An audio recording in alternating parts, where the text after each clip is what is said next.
أكملتي ده سببها فيماجو فيا أني بحالياك من يوين أني أتينو إنه ما أنا من يوين شو بنا لين إنجلان من يوين إيه وديسين والسين بحالياك من يوين إنجلان من يوين من يوين سيبادي الله أكبر أبتيا وانا أشيلو سنجرتو أياتي جالت كم بابا مسين جالت هو المعاك يتنا جالت بابا إيوه ما كتفوا فوسلك أنا دري كم قدام بتين أمبا دي وانا أشيلو بولا نجرتو صديق أبا سلاسين أفريفات شوف أعوذ بالله جالسنا قلت من إيوه كتير أبتيا كتير تيجي جالت فين الصورة جالت لك سنجيرون بيخوان بابا ما نرفع جارساي رينا بنسي جالت ده ما نرفع إنجلان بنيوي ايوه اكنو ندفتنا ده ما نو سيت اكيا قدفت ابو كوكا سيك اسين انو تاتيتي نغب سين غير فريندي فودو فدا فودو فدا ده اما وافوته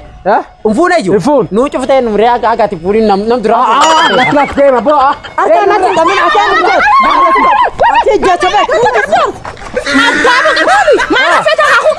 يا سيدا والله جار سنجير كان انجير راتنو نما غدا ما ايه ما رفيت هاي غير فريندي تين جالت ده تجي اخاكو ما هو يا ايه يفهم نقول misalnya dua gara-gara nuduh malas lawanan itu busu bakal lagi misalnya gara-gara nuduh apa kamu sudah benar ini mana Rafa Yokana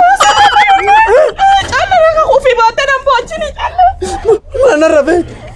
Akam boy na bes Rifa mana ini roca kaca sanile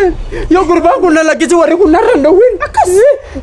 armu mana argatan iklan menyawa channel kan armu mana argatan sanile ne yo ini nalaki chef yo ini nalaki sinile subscribe tocha like tocha fi comment le jala tocha fi ordofa walinjira armu ma to an kan chufin baratan agan sifudadu isin fudan na afisi na misifudatu ina gartan wani ni akhaku khayra fadin beta amo England menyawerat is akhaku khibaliya ke menyawerat nu dabdan sine channel kanira Sofia Groni kisi Sofia Chronicles lentan walinjir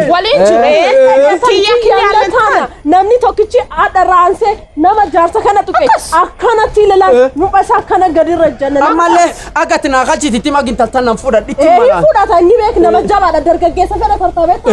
abba fena tarta nama takka kaisi fuda tilala akini nataru fakka walilla England manyawe subscribe goda like share comment le goda fi akini fuda tuvi akan fuda du walilla sawa walilla ingat ati channel kana ari tan kot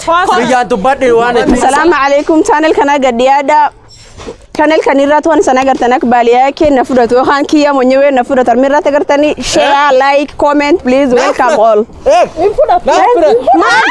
na fuda dira na karkara